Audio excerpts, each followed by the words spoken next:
Okay, so far we have understood like how to deal with multiple asynchronous operation, right?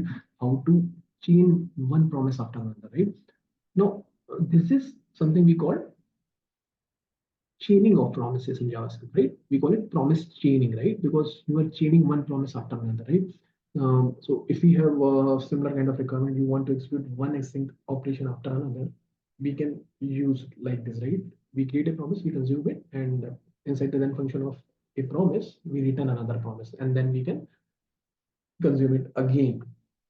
And this process keep happening in the same manner, right? So this is something we call as promise chaining, right?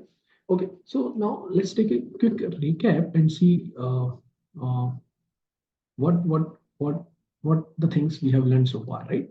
So we have learned what was the need of promises, what was the synchronous code, what was the problem in synchronous code, why synchronous code came into the picture. There were some problem, and callback came to the solution as a solution towards it, right? Then when then the then what was the problem with callbacks, right? Then promises joined us, right? How promises resolve all the things that were missing in callbacks, right? Okay, so now we also learned how to create a promise, how to consume a process, how to consume a promises, right? And we have also discussed then catch finally, right? We also discussed about how to capture the errors, right? With the help of error block, with the help of catch block, right? We also discussed callback hell, then promise chaining, right? Now it's time to discuss different promise API, right? Okay, let's discuss that as well, right? So let me discuss first promise.all. Okay, before I speak about it, right, let's talk about the use case of it, right? When you can need it, when you might need it, right? So there might be case when you want to invoke multiple API calls, right? And the data that you want to show on the UI, it's kind of dependent on all the result of all the API, right? So first API is giving some data, second API is giving some data, third API is giving some data, and you are working on binding grid that is responsible for showing the data for all the three of the APIs, right? And the requirement is in such a way, right? So I mean, these three kind of data are kind of interconnected. There is no reason if you are going to show the data for coming from only one API. So requirement is in such a manner you want to show the data when all the API has been resolved, right? All have been successfully resolved, right? So this is where promise.all comes into the picture, right? So let's create a promise. Let's say promise resolve reject. Let's say that let's say set timeout and say this is not now.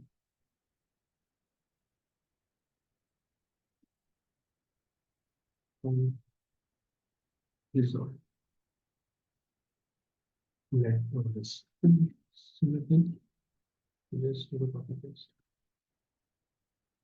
Let's say promise is taken. Maybe one is taken Tuesday.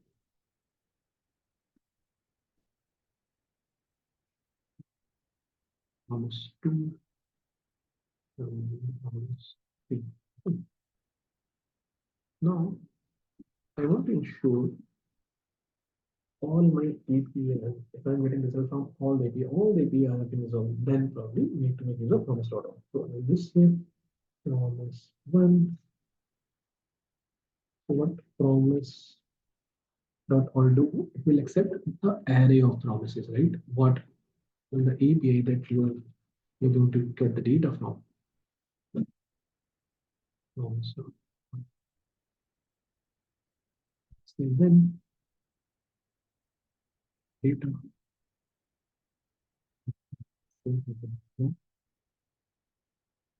see what is happening now.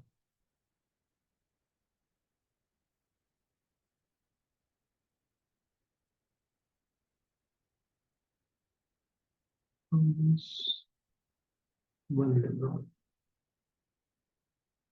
Okay, so I need to resolve this here. and so on, promise one, and so on, promise two, and so on, promise three. Right? If you see, so if you see, it is waiting for all the promise to be resolved. So if one is taking 2 seconds, two is taking 3 seconds, 3 seconds, another 3 seconds, right? So what it will do, promise.all, what it will do, it will start all the API call at once, and it will wait for all the API to be resolved, right? So it will wait for 2 seconds. Suppose it is getting completed, still it's waiting for promise to be completed. It's still waiting for promise three to be completed, right?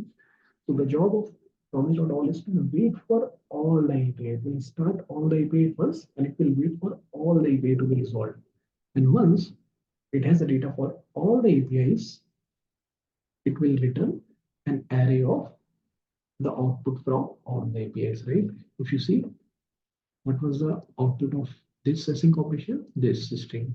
From this string, and it combined all those things into one array and it returned it, right?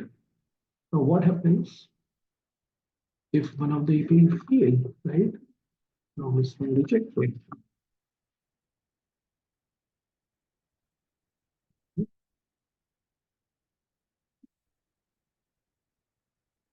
Okay, so promise got rejected, right? So if one of the API got rejected, promise.all will fail. And we can fix this error.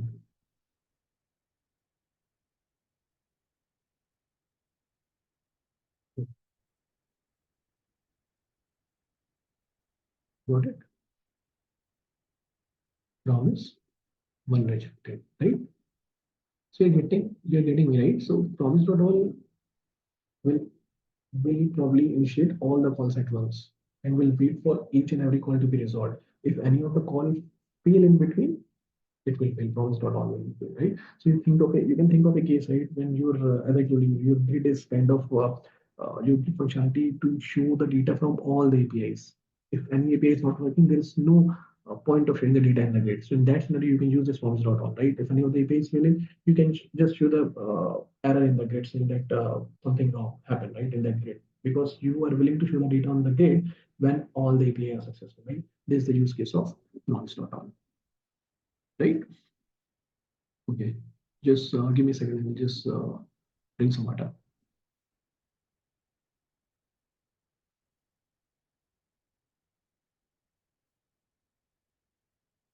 Okay, I'm back. So this was one about promise.all. Now there's one more thing, promise.all settled. This will also wait for all the promises. But unlike promise.all, what it was doing, if one of the promises failing, it will just fail. But it is not like that. It will wait for all the promises to be settled. Doesn't matter if it is failing or completing, right? It is waiting for everyone. When everything has been settled, each and every promise has been settled, or I mean, each and every promise have been successfully resolved or failed.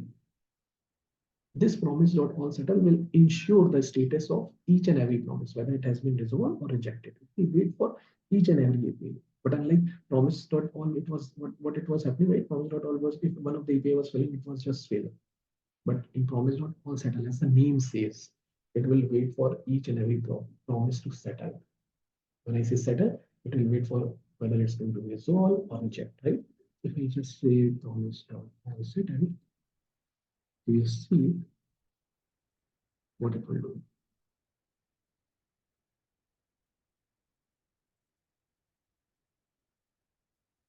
So it's still waiting.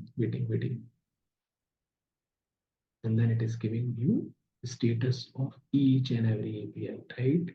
First one is rejected, other one got fulfilled, right? So think about the use case. What can be the use case? You can think about a use case like suppose you need to show some images from different sources, right? But like you need to show like 5 images, and that 5 images are coming from different sources, right? And you need to load all those images, 5 images. Doesn't matter if anyone is failing or not. If anyone is failing, you will show somewhere on that image section, right, saying that this image will not be loaded, something like that, right?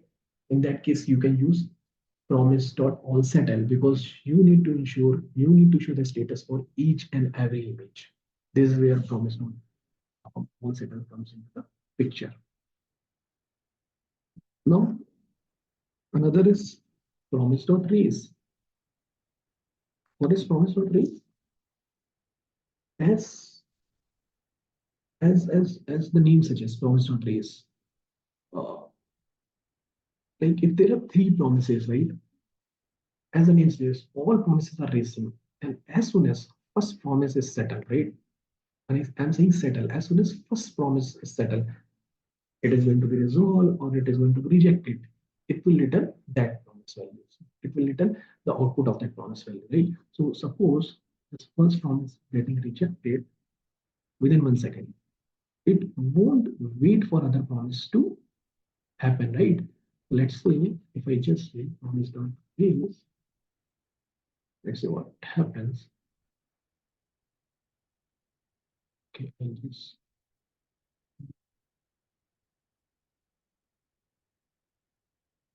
promise one rejected. You see, so it waited for 1 second, and within 1 second, promise got rejected. It didn't wait for other promise to resolve. So it's kind of race between among each and every promises, right? Which one is getting settled first, right? So think about the use case. The use case is very important of it. The use case is like think about in an API that is taking a good amount of time, right? And uh, you want to ensure after like 4 or 5 seconds, right? After like 4 or 5 seconds, the request you should be able to know that I'm not going to wait more on this request if it is taking more than 4 or 5 seconds, right? So what you can do, uh, you are getting my point, right? You're getting my point, right? So suppose this there is an API call, right, which is taking like more than 5 seconds, right? Right. This can be one promise which is taking like more than like 6 seconds. After 6 seconds, and maybe more than that. So and you want to ensure if it is taking more than 6 seconds, you should you should not worry about it, something like that. So what I can do, if after 6 seconds, if I and this is the promise which will take like 10 seconds. This is the my real API. Think about this. Real time API, right? Which takes like some of the time it is taking 6 seconds, some of the time 7 seconds, even more than that, right? I am assuming a case where it is taking 10 seconds. So what I want to do, I will just say promise.race, promise one, promise two. So think of the use case of promise, right? So it works like whichever comes first, right? So after 6 seconds, I will say reject. So within 6 seconds, if it is not getting successful, this promise will reject it, and I get to know. Okay, I can choose. I can choose some kind of error message. Maximum time reached, something like that. Getting right.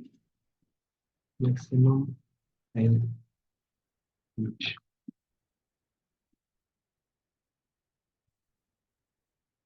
So let's see what is happening.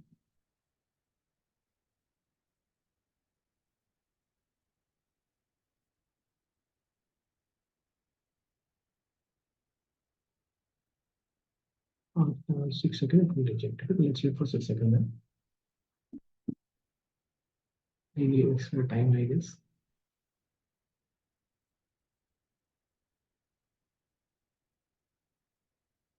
Reject.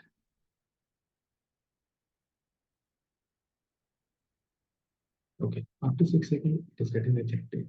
Maximum time reached, right? So with the help of promise.race, you can ensure if some APIs are taking too much of time, it doesn't resolve within like some within some specified number of seconds, you can control that, right? As we control it, like if it is not getting resolved within 6 seconds, I'll just reject this with another promise. And with the help of promise.race, this promise will get resolved first because this other API is taking too much of time. I'll be able to know that I have reached maximum time. that I allowed for it to respond. You got it, right?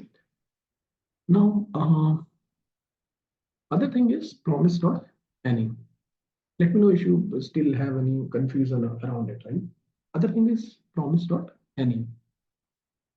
Now, what is this promise.any? Promise.any will wait for at least one promise to resolve, right? At least one promise to resolve. Let's see. Promise overall promise to resolve. So if we wait for one second, we wait for 2 seconds. Okay, so promise one resolved, right? It's waiting for one. So as soon as any single promise is getting resolved, promise.any. That is the thing. As soon as any single promise one is resolved, right? Now, what can be the use case of it, right? Uh, think about we need to show some kind of news, right? And the data that we are getting for the news might be coming from different server. Some server might be, kind of very fast enough to respond towards it, right? Some server might slow it, right? I'm just thinking about the random use case, right? And but what my job is, as soon as any API gets result, I need to show the news, right? Doesn't matter how other are performing, right? So this is the use case of promise.any. But what happens if any API is not resolving, right? Say both are rejected. Promise one rejected. Let's see what happens. Okay, so I'll just change this to yeah. You see this aggregate error, all promises are rejected. So it will wait for at least one promise to resolve. But if none of the promises are getting resolved, it will show this error saying that all promises were rejected. So this was all about different promise API that we have. We discussed about promise.all, we discussed about promise.AllSettled, we discussed about promise.race, we discussed about promise.any, right? So if anyone is having any question, just please put some comment over it, right? So I will try to reply. Okay, now I was just willing to discuss a few important interview questions which I found it interesting, right? When I was doing JavaScript interviews, these were the questions that people asked me, right? And I found it interesting, right? So I just thought of discussing it, right? So let's discuss the first interview question that I found it interesting. Was like, can we implement this fetch call, right? So I think we know that, right? In JavaScript, we can make an API call with the fetch operator, right? Uh, maybe get we do something like, yeah, like this. To do, right? All we know about it, right? We all know about it that fetch is kind of library which gives us like function library, whatever you want to call it. I mean, as of now, it looks like a function only to me. So I mean, it's kind of getting used to make API calls, right? How do we implement our own fetch? That was the question. Now, how do we implement our own fetch, right? Now, forget about fetch, right? When the promises were not there, when the fetch was not there, how do we make to use the API call, right? I think it was from the by making XML HTTP request object. I'm not sure if you recollect this syntax, right? This is how we used to make the API call, right? So we create XML HTTP request object, whatever URL you want to give it here.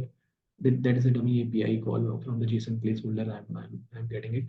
And on the XHR object, we have something like on ready state change, right? And when the state is ready state is 4, that means the request is complete. And then we check the status. And then probably I'll just remove this code for now. Okay, right? So this is how we used to deal with API calls, right? So if you see, I'll just say you can see what look response data. Okay, let's see what is happening on the browser. So we are getting the data now. How do you want to implement the fetch, right? What I can do, I can see custom fetch. What I do, I will keep in promise, right? Because I need to do a single operation. I have to use a promise, right? So small budget, right?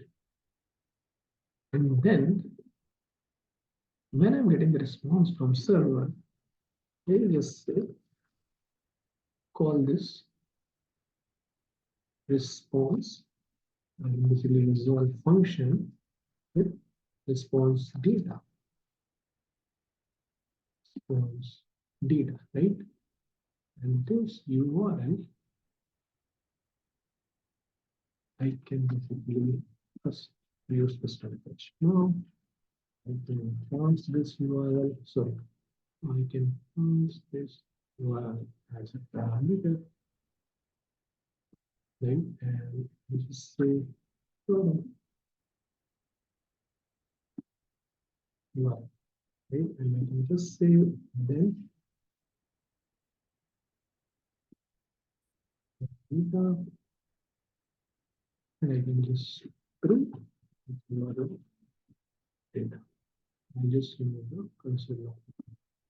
So what I've done, I just wrapped up the XHR request that we are making, that is the code for making a sync call inside promises, inside promise basically. And this was the creation of promise. Now I'm consuming it. Let's see what happens. Okay, it works. It's pretty fast. Put some console just to check. Okay, fine. It's our now only. Okay, this was about making our own custom fetch, right? Now, other interview question. Now, someone asked me what is promise.all, and I was able to explain nicely, right? Why do we need it, and probably syntax and all. I was able to explain it. And the next question was like implement your own promise.all. Okay, so let's do that as well. So suppose I have some kind of promise function.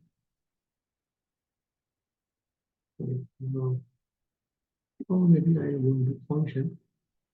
I just say new promise project. Let's say a set IO function.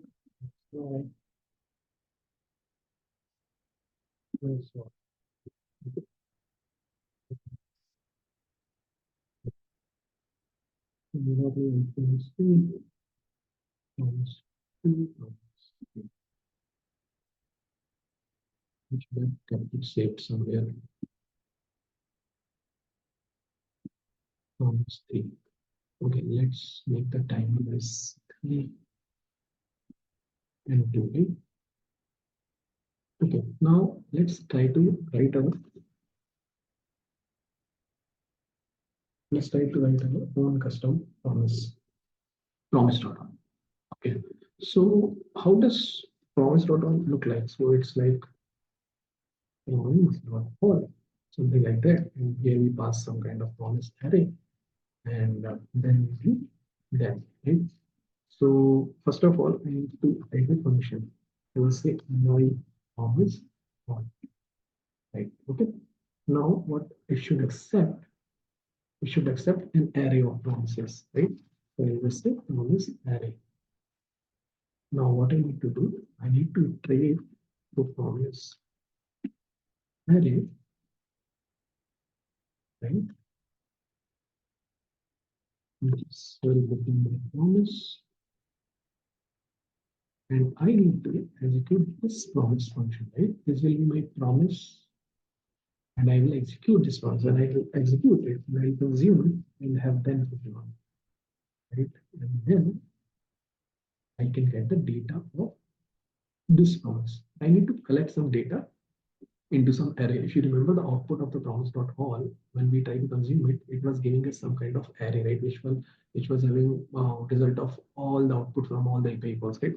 So let's have some response and keep an array, and then I will keep pushing this push to data, right? And uh, now the question is, when do I need to resolve this? Also, right? You should remember the output of this promise.all was a promise. That's why you was able to. That's why you were able to make use of then function on it, right? So I will return a promise. So let's go and check,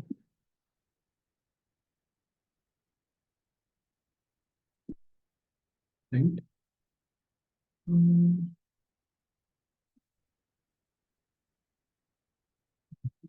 yes, right? Now, somewhere I do need to know how, at what stage I need to resolve this promise, right? The outer promise on which I will apply this then basically. So whenever all my promised are resolved, after that I need to resolve the outer promise. How do I need to know? So what I can do, I can actually keep it on top. And what I can do, I can just say home plus plus when every time my any promise is getting resolved. And if count is equal to this promise array of length, then I can just say resolve my promise with what? With response. Looks good, right? So now I say my promise of I need to move this, I need to call this promise one, promise two, promise three. And then the promise data will work. Let's see if it works or not. You understood it, right? My promise all, I created my function, I created a return new promise. I'm iterating through each of the promise first, calling the then function, collecting their response, and with the help of count variable, I'm checking were my all promises resolved. And if yes, I am resolving the outer promise. This. Let's see what happens.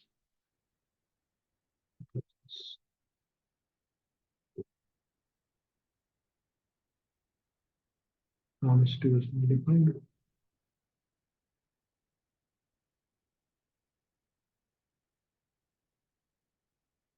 What happens?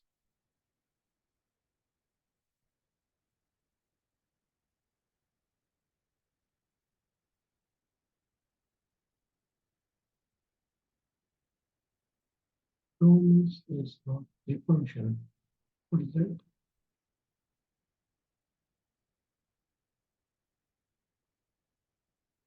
Oh, sorry. So you don't need function, right? Each promise itself is returning a promise object, right? So I can just directly use the then.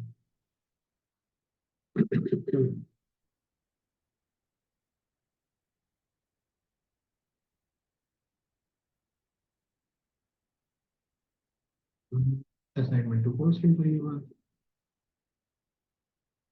I'm going to show I return the first unit. Right. Okay, let's see. Okay, so promise.all is working fine. Our promise.all is working fine. Perfect. But we might need to check one more thing, right? If any of the promise fails, right? What happens? If any of the promise fails, then we need to fail the whole promise. And if any of the promise fail, I can catch it here. And then what I can do, I can just check the promise. Saying that some and right. And then I can say fetch here.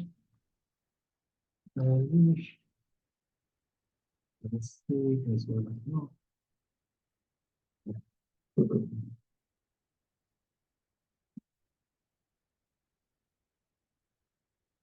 I need to see.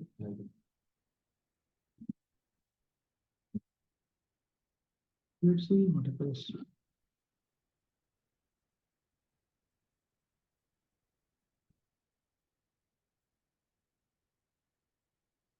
So whatever, right? So that case is also covered. Like if any of the promises getting failed, promise.all will fail. Okay. So far, so good.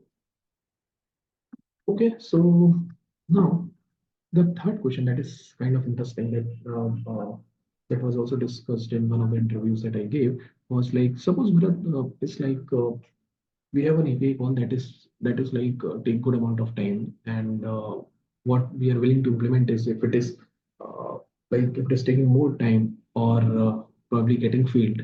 Sorry, the question was slightly different, right? So what was the question? If no, there is one API which keeps failing all the time, right? Which keeps failing all the time instead of takes good amount of time, which keeps failing all the time. I mean, like out of 10, it is failing like 6 or 7 times, right? So what we need to implement, if the API is failing, we need to build some kind of retry mechanism, right? When I say retry mechanism, we need to build some mechanism.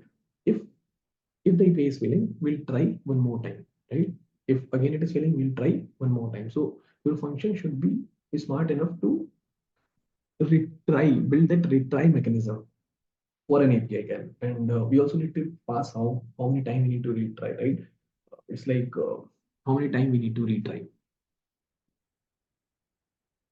right? And also we might need to pass af- after what amount of after after what time we need to try, right? Suppose API fails, right? Now the server might be down. We need not to keep calling bombard the server with again and again, right? So we'll wait for like 2 seconds and then we'll retry, right? So your function should be smart enough to add some delay towards it, right? So we need to build a retry mechanism, right? So first, what we'll do, um, we'll be building, um, let's say, PQP call method. Okay. Now, what is that? Okay. So what I can do, I can just say that one promise. So now reject, right? And then now how do I make the nature if the call is failing, right? Most of the time. So what I can do, because the say constant is success, something like that dot random 0.4. So if success. So if math.random is giving less than 0.4 result, I will say it is a success. Otherwise, I will say it is a failure. So I'll just say resolve data with successfully. Otherwise, I will say reject fail to get data. Right, this is my fake API call. This is a kind of same API that I just talked about. It's a API call which keeps failing some of the time, right? And we need to keep retrying that API call to get the data towards it, right? So what I will do, I'll just say function retry operation, something like that, right? Retry operation. And you can actually pass which kind of operation you want to retry. So what do you do? It's basically going to be an API call only. It's going to be this kind of fake API call function, right? So what I'll do, I'll just call this function and I'll just be then to a save. So if it is getting resolved, then all good. But if it is not getting resolved, or probably I can capture it in test block. If it is not getting resolved, what do I need to do?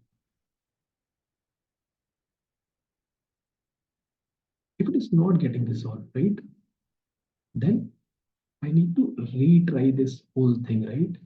So maybe I can create another method of trying this logic inside it function, right? And if it is not getting resolved, sorry, what is that? If it is not getting resolved, some error is appearing, I will try this thing again. But I don't need to try indefinitely, right? I need to have some maximum kind of thing, right? Maximum retry. Or before that, I cannot call just like this, right? If you remember, I had told, right, I need to call again after some period of time, right? So I need to use set timeout function keep time after some period of time. And wait for some time, and server might be coming, server might be busy with some other stuff, right? So I'll wait for some time to make the request again, right? But again, I don't need to call again and again after which may delay. There should be some maximum retry limit, right? This way maximum retry. Um, okay, so whenever we going to retry, and this way maximum retry minus minus. Okay, and then if next retry is kind of greater than or equal to 0, then only I will call this guy, right? Or if maximum retry has become 0, then this is maximum retry reached, right? So let's call this function retry operation, and let's pass this peak API call, that is my operation, and then I can add some to delay. Once it fails, it will wait for another 2 seconds to retry it, and then I can say it has to try like thrice. Retry operation to try. Okay, we need to call this function at least once, right? Retry option will come here, but we'll call this function. We need to call this function once. Okay, let's see what is happening. Okay, at very first time data retrieved successfully. We don't have our use case captured. Okay.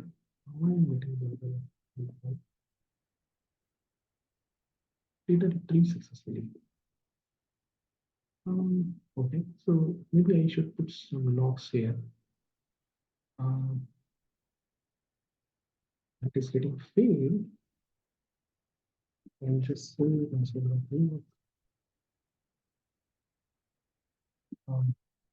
error, because there is something is getting passed from. Let's just say failed event data, and before retrying it, it will say,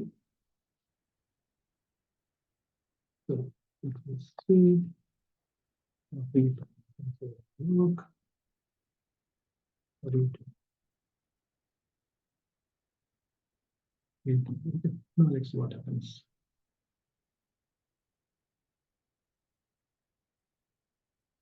Okay, data entry successfully. Failed to get data. Retry. Failed to get data. Retry did 50 successfully. At third time, data was retrieved successfully. Got it, right? So that's all I had, right? So we have covered like all the basic stuff around promises. I also discussed what are the interview questions around it. So yeah, that's all I had. So thank you guys. Thank you for watching this video. And